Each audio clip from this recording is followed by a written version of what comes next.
ये 3 करोड़ लोग जो ईपीएस के पेंशनर हैं, जिनकी दावों को खारिज कर दिया गया, पैसा नहीं निकालने दिया गया, ट्रांसफर नहीं किया गया, फाइनल सेटलमेंट नहीं किया गया।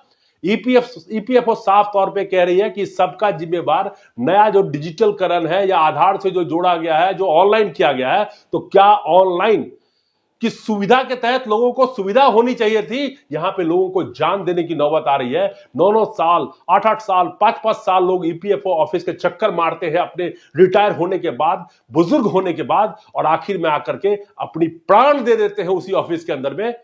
तो क्या ईपीएफओ के ऑफिस की जो कार्य प्रणाली है, अगर 100 में से 35 लोगों के दावे अगर खारिज किए जा रहे हैं, तो आप सोचिए कि वो 35 लोग 100 में से किस तरह से जी रहे होंगे। आप सोचिए 3 करोड़ लोगों पे क्या बीत रही होगी। ये महज 3 साल का आंकड़ा है, लेकिन ईपीएफओ के जो अधिकारी बताते हैं या इंडियन एक्सप्रेस पे जो छपा है, उसके मुताबिक हम सुधार करने की कोशिश कर रहे होंगे। अरे जिस बंदे को रिटायरमेंट के बाद 1500, 1000 रुपए, 2000 रुपए पेंशन देना हो, उसको वो भी नहीं मिल पा रहा हो, और जिसके लाखों लाख रुपए जमा हो, तो वो किस तरह से जी रहा हो।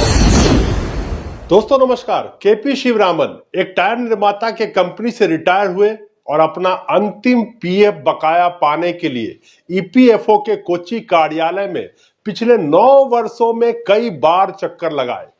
इस महीने की शुरुआत में ईपीएफ कार्यालय के अंदर जहर खाकर आत्महत्या कर ली। उनका पीएफ रिकॉर्ड और उनके आधिकारिक दस्तावेजों में पहचान विवरण में विसंगति के कारण उन्हें देय पीएफ राशि अस्वीकार कर दी गई थी। मुंबई के एक और ईपीएफ सेवानिवृत्त कर्मचारी का फाइनल सेटलमेंट, जिसे ऑनलाइन पोर्टल पर सेटल के रूप में दिखाया गया, लेकिन राशि ना तो उनकी पासबुक में दिखाई देती है और ना ही उनके बैंक खातों में। कोलकाता के ही रहने वाले एक और ईपीएफ पेंशनर आर साहा बेरोजगार होने के 4 महीने बाद अंश निकासी के लिए आवेदन किया, लेकिन डेटा बेमेल के आधार पर आवेदन खारिज कर दिया गया।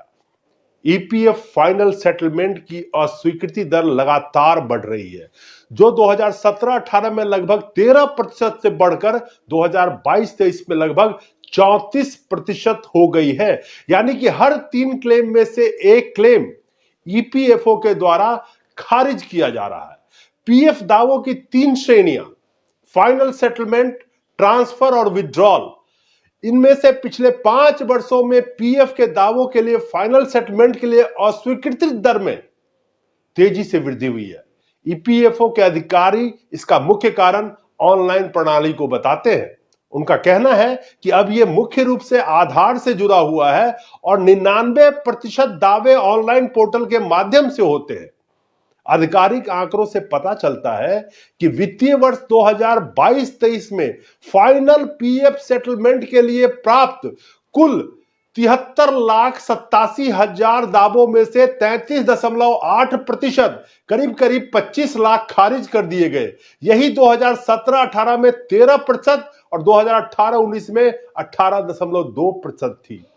अब हम बात करें 2019-20 की, तो 2019-20 में 24.1% और फाइनल दावों के लिए 2020-21 में 30.8% तक बढ़ गई।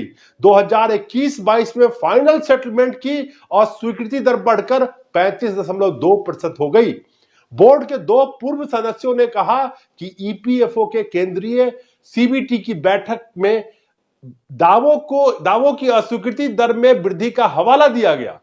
बोर्ड के 2 सदस्यों ने साफ कहा कि हमने सीबीटी के मीटिंग में बताया था कि अस्वीकृतियां की संख्या लगातार बढ़ रही है। श्रमिकों द्वारा अपने आवेदन ऑनलाइन जमा करना शुरू करने के बाद इसमें काफी वृद्धि हुई है। पहले ईपीएफओ के हेल्प डेस्क में कोई इसे सही कर देता था। हम कई बार बैठक में इस ओर ध्यान दिलाते रहे हैं। व्यवस्था ऐसी हो गई है कि कुछ दिन बाद विसंगतियां बताकर दावे वापस कर दिए जाते हैं। इनमें से कई विसंगतियां आजकल सदस्य के नाम में सिर्फ एक अक्षर मेल ना खाने या आधार में अलग अलग जानकारी के कारण होती है। यह सब ईपीएफ ग्राहकों के लिए बहुत बड़ी समस्याएं पैदा करता है। गलतियों को सुधारने की व्यवस्था होनी चाहिए।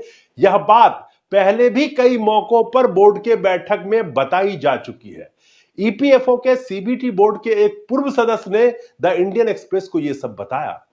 अक्टूबर 2022 में आयोजित सीबीटी की बैठक में ग्राहक असंतोष का प्रमुख कारणों में पीएफ संचय का गैर हस्तांतरण, पीएफ कार्यालय से संबंधित ग्राहकों के केवाईसी से संबंधित मुद्दे, क्लेम सेटलमेंट के बाद बैंक खातों में राशि जमा ना होना, क्लेम सेटलमेंट के बाद खाते में पैसा जमा ना होना, बार बार क्लेम रिजेक्ट होना, पीएफ निकासी में देरी, पासबुक में राशि न दर्शाए जाने सहित पासबुक से संबंधित और कई समस्याएं। ईपीएफओ के सेवानिवृत्त निधि निकाय में कुल 29 करोड़ से अधिक ग्राहक हैं, जिनमें से लगभग 6.8 करोड़ सक्रिय योगदानकर्ता ग्राहक हैं। केरल में ईपीएफओ के परिसर में आत्महत्या से मरने वाले सदस्य की घटना पर ईपीएफओ ने कहा कि उसने पूरी तरह से जांच सुनिश्चित करने के लिए प्रशासनिक जांच शुरू कर दी है।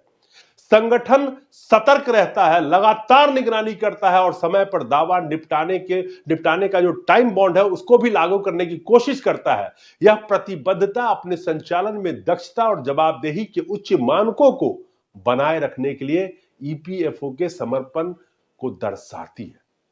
2022-23 में फाइनल सेटलमेंट, ट्रांसफर और पार्शियल विड्रॉल के दावों की कुल संख्या 5 करोड़ 21 लाख थी। इनमें से 1 करोड़ 34 लाख या 25.8% दावे खारिज कर दिए गए, जबकि 3 करोड़ 77 लाख या 72.4% दावों का निपटारा कर दिया गया। लगभग 9 लाख यानी कि 1.8% दावे क्लोजिंग बैलेंस के रूप में रहे। इसकी तुलना 2021-22 में फाइनल सेटलमेंट, हस्तांतरण और आंशिक निकासी के कुल 4 करोड़ 82 लाख करोड़ दावों से की जाती है, जिनमें से 1.25 करोड़ या 26% के करीब दावे खारिज कर दिए गए। लगभग 3.5 करोड़ या 72.4% दावे निपटाए गए। 8 करोड़ 46 लाख या 1.8% दावे क्लोजिंग बैलेंस के रूप में बने रहे। 2021-22 में 1.25 करोड़ और 2022-23 में 1 करोड़ 35 लाख, कुल 2 सालों में ही 2 करोड़ 60 लोगों के दावे खारिज किए गए। तो आप अंदाज लगा सकते हैं कि अगर हम 3 साल को ही उठाते हैं तो करीब करीब 3 करोड़ लोगों के दावे खारिज कर दिए गए।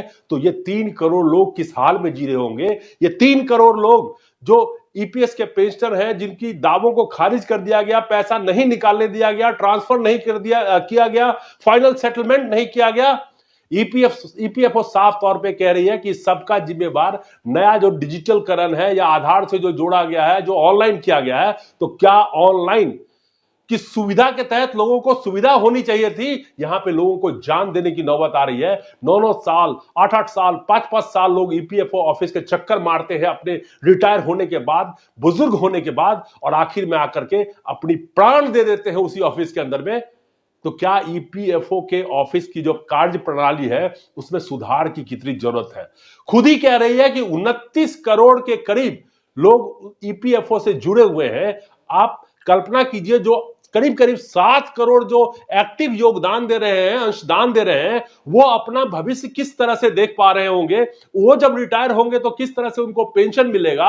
अगर 100 में से 35 लोगों के दावे अगर खारिज किए जा रहे हैं तो आप सोचिए कि वो 35 लोग 100 में से किस तरह से जी रहे होंगे। आप सोचिए 3 करोड़ लोगों पे क्या बीत रही होगी। ये महज 3 साल का आंकड़ा है। लेकिन ईपीएफओ के जो अधिकारी बताते हैं या इंडियन एक्सप्रेस पे जो छपा है उसके मुताबिक हम सुधार करने की कोशिश कर रहे होंगे। अरे जिस बंदे को रिटायरमेंट के बाद 1500, 1000 रुपए, 2000 रुपए पेंशन देना हो, उसको वो भी नहीं मिल पा रहा हो, और जिसके लाखों लाख रुपए जमा हो, तो वो किस तरह से जी रहा होगा। तो जीवन लीला, कई ईपीएफओ के सदस्य हैं जिन्होंने अपनी जीवन लीला खत्म कर ली पेंशन ऑफिस ईपीएफओ के चक्कर काटते काटते। आपको फैसला करना है कि क्या ईपीएफओ का जो पूरा सिस्टम है, जिससे 29 करोड़ जनता की जुड़ने की बात कही जा रही है, उन जनता के साथ खिलवाड़ है या नहीं है। और स्पेशली इस देश के 78 लाख से ज्यादा रिटायर्ड ईपीएस के पेंशनर और करीब करीब 7 करोड़ के करीब जो स्नान कर रहे हैं, वो किस हाल में अपनी जिंदगी जो रिटायर है वो जी रहे हैं, और जो करीब करीब 7 करोड़ लोग आज स्नान कर रहे हैं, उनकी जिंदगी का क्या होगा रिटायरमेंट के बाद।